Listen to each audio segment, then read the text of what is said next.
Halo Sobat YouTube, kembali lagi dengan Iip dari Otomot Iip TV. Saat ini di belakang Iip ada sebuah Nissan Grand Livina. Namun sebelum kita bahas tentang mobil yang di belakang Iip ini, Iip ingin ungkapkan sedikit sejarah tentang Nissan Grand Livina di Indonesia. Nissan Grand Livina hadir di Indonesia pada tahun 2007 dengan 3 varian yaitu SV, XV, dan Ultimate.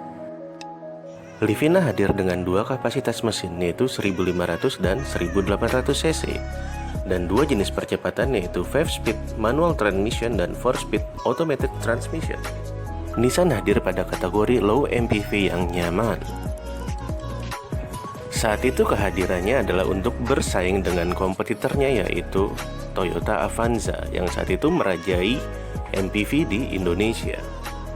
Di tahun selanjutnya, Nissan Livina mengeluarkan tipe baru yaitu Nissan Livina X-Gear dan juga tipe baru yaitu HWS Autech. Akhirnya, Nissan Livina melakukan facelift pada tahun 2012. Hingga di tahun 2019, Nissan Livina melakukan perubahan total. Dan perubahan ini adalah hasil rebadge dengan Mitsubishi Xpander. Namun sayangnya di tahun 2020 Nissan Motor Indonesia dikabarkan tutup sehingga membuat harga Nissan di Indonesia jatuh. Baik Sobat YouTube, itulah tadi sedikit sejarah tentang Nissan Grand Livina. Nissan Grand Livina yang saat ini saya kendarai ini adalah Nissan Grand Livina tipe SV atau tipe yang paling rendah dengan transmisi matic tahun 2012. Sebelum kita bahas lebih lanjut tentang eksterior dan interior dari Nissan Grand Livina ini, mohon hentikan sejenak, klik tombol jempol ke atas, dan klik subscribe. Mohon bantuannya untuk subscribe dan like, karena subscribe dan like Anda akan membuat kami lebih kreatif dalam membuat konten-konten ke depannya, dan semoga saja konten-konten yang kami buat dapat bermanfaat bagi Anda semua. Terima kasih. Berikut eksterior Nissan Grand Livina kami. Baik Sobat YouTube, ini adalah Nissan Grand Livina kami, tipe SV Matic 2012. Di bagian depan tidak banyak yang kami modif, hanya di bagian grill ini yang kami cutting stiker warna hitam, sehingga lebih sporty. Dan di bagian dalam lampu, kami ganti dengan Proji atau projector, sehingga ketika malam, cahaya lebih terang. Saat itu harganya kurang lebih sekitar 1,6.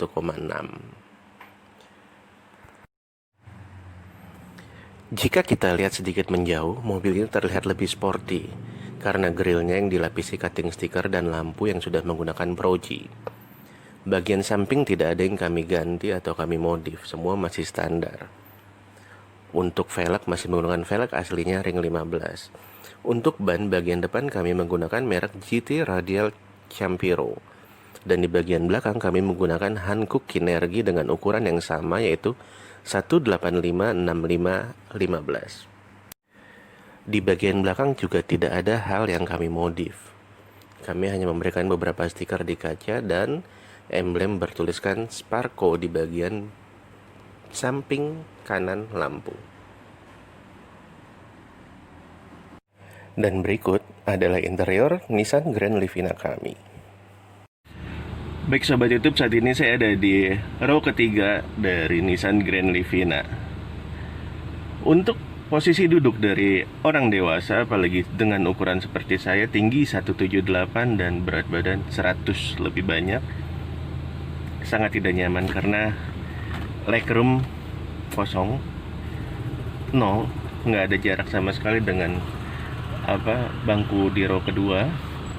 Headroom juga sangat tipis, sisanya hanya segini sehingga kalau ada gajrukan akan kepentok sama plafon. Tidak nyaman untuk orang dewasa, apalagi tidak ada headrest di sini sehingga kalau kita ingin bersandar langsung kena kaca belakang. Namun kelebihan dari Nissan Grand Livina di bagian interior di row ketiga ini dibanding Xenia yang kemarin saya bahas, di Grand Livina ini terdapat lapisan pada pilar C dan pilar D yang dilapis dengan cover plastik sehingga terlihat lebih elegan, lebih nyaman, dan untuk kaca juga luas, jadi pandangan keluar itu cukup enak. namun untuk kenyamanan kurang. Tapi untuk AC, walaupun Nissan Grand Livina ini tidak double blower, saat ini saya setel di ukuran 1 dengan temperatur paling dingin, terasa spoi-spoi, tidak panas dibanding Xenia. Di Xenia kalau kita ada di row ketiga akan panas sekali. Baik, kita akan pindah ke row kedua. Bagaimana untuk ukuran orang dewasa seperti saya jika ada di row kedua? Baik, sekarang kita sudah ada di row kedua, dan row kedua terasa lebih nyaman dibanding row ketiga tadi. Karena ada headrest utamanya, karena dalam perjalanan jauh kita lelah, kita bisa tidur dan menyandarkan kepala dengan nyaman. Untuk legroom cukup, untuk headroom juga cukup luas, sehingga akan nyaman untuk orang dewasa. Dan satu lagi, AC terasa dingin di sini walaupun masih di level 1 dengan temperatur yang paling dingin. Oke. Untuk double blower memang tidak ada, tapi di Nissan Grand Livina ini terdapat TV monitor di bagian atasnya. Dan untuk door trim saya sangat suka sekali, ada handle yang unik dibanding MPV lainnya, dan ada AC di bagian kaki sini yang bisa kita arahkan ke atas sehingga badan kita juga terasa lebih adem ya. Untuk row kedua cukup nyaman. Bagaimana dengan row utama dari Nissan Grand Livina ini? Baik, kita coba untuk row pertama. Ya, kita sekarang sudah ada di row utama atau row paling depan, di posisi kemudi. Untuk posisi jok tentu paling nyaman dibandingkan row ketiga, row kedua. Karena di row paling depan ini, baris paling depan ini, jok dapat kita atur maju mundur sesuai tinggi. Begitu juga dengan sandaran ini dapat di reclining sesuai dengan kebutuhan pengemudi. Begitu juga untuk sisi pengemudi bagian kiri, penumpang depan bagian kiri. Kita lanjut pembahasan tentang row paling depan ini sambil kita tes drive untuk bagaimana impression dalam berkendara dengan Nissan Grand Livina 2012 ini, tipe SV 1500 cc. Kita lanjut untuk bagian dashboard. Di dashboard dapat kita lihat dashboard ini cukup mewah. Kalau kita lihat ini sepertinya empuk ya, tapi pas kita pegang ini plastik, sama di bagian door trim ini.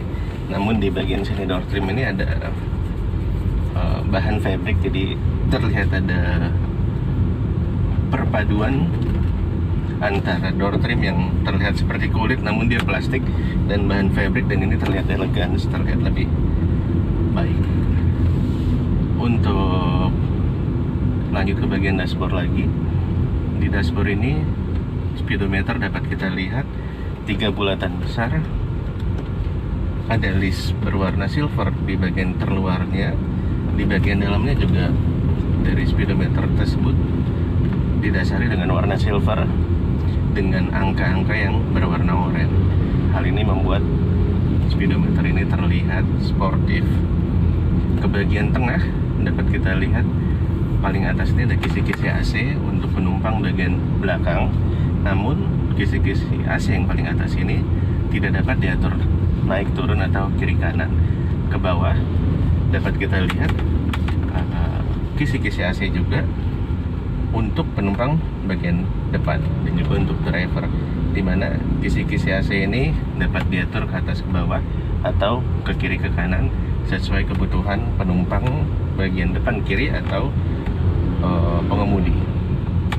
Ke bawah daripada AC tadi dapat kita lihat sebuah head unit. Head unit ini udah bukan head unit aslinya ya. Head unit ini adalah head unit dengan merek Pioneer tipe AVH 265BT. Ya, ke bawah dari head unit ini terdapat tombol untuk hazard ya, kalau kita pencet. Jadi tombol hazard. Ke bawah dari tombol hazard ini ada pengatur AC, paling kiri itu untuk AC ini anginnya mau dimadepin kemana, bisa ke kaki dan ke atas, bisa ke bawah saja, atau bisa ke atas saja, ya kan. Lalu setelah itu ada pilihan juga untuk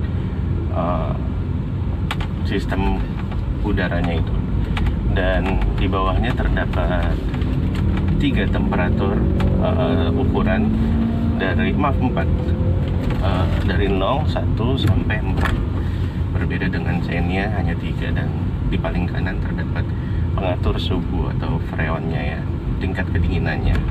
Ya, kita lanjut ke bahasan sebelumnya. Bahasan utama kita kali ini adalah Nissan Grand Livina modif Simple Audio. Kenapa modif Simple Audio? Ya karena modif ini dibilang mahal, ya enggak juga ya. Dibilang murah juga enggak. Tapi audio ini cukup nyaman untuk kita dengarkan dalam perjalanan kita kerja, pulang kerja, atau ya dalam perjalanan. Sedikit saya sampaikan apa saja yang kita pakai untuk audio mobil ini. Pertama adalah head unit Pioneer tipe AVH 265BT. Kami membelinya beberapa tahun lalu, kurang lebih sekitar 2,7. Lalu di bawah jok penumpang bagian kiri ini terdapat power Venom Euphoria 4 channel. Waktu itu kami beli itu sekitar 1,8. Lalu di bagian pintu depan itu juga kita tambahkan speaker split 2-way dengan merek JBL 609C. Ini ada di kiri kanan pintu bagian depan ya. Speaker ini kami beli waktu itu kurang lebih sekitar 1,1. Untuk di pintu bagian belakang masih speaker bawaan dari pabrikan karena kami nilai itu cukup. Dan di paling belakang itu ada subwoofer JBL dengan ukuran 12 in ya, double coil GT5 12D tipenya, dengan harga waktu itu sekitar 1,4.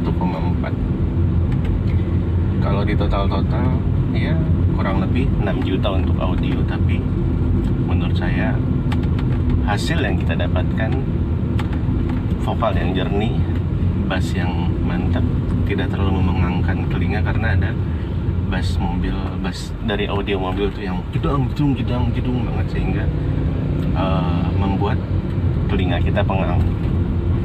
Ya itulah perbedaan tambahan dari Nissan Grand Livina yang saat ini saya gunakan. Sebagai info tambahan, Grand Livina ini saya beli di tahun 2016 second. Itu harga 117 juta rupiah. Untuk tipe SV 2012 Matic 117 juta. Ya katakanlah 120. Namun saat ini kalau kita lihat di situs jual beli mobil yang ada di Indonesia, entah apapun itu namanya, Nissan Grand Livina tahun 2012 Matic SV harganya antara 60 sampai 70 juta. Miris hati rasanya. 4 tahun lalu kami beli hampir 120, dan tahun ini harganya hampir setengahnya. Beberapa waktu lalu kami berniat untuk menjual mobil ini karena ada kepikiran ingin membeli ya, mobil-mobil tahun 90-an untuk kami dandanin, untuk kami bangun. Tapi ketika tahu harganya segitu, ya dijual sayang, karena mobil ini nyaman dibanding MPV lain. Ya, kalau kita bandingkan dengan Xenia, Avanza, mobil ini nyaman, jauh lebih nyaman dari itu karena kaki-kaki terasa lebih lembut, lebih empuk, lebih enak dikendarai. Juga, ya kalau dibilang kedap sih nggak kedap juga mobil ini, tapi dibanding Avanza Xenia ini sedikit lebih kedap, dan posisi duduk itu terasa rendah seperti kita bawa mobil sedan.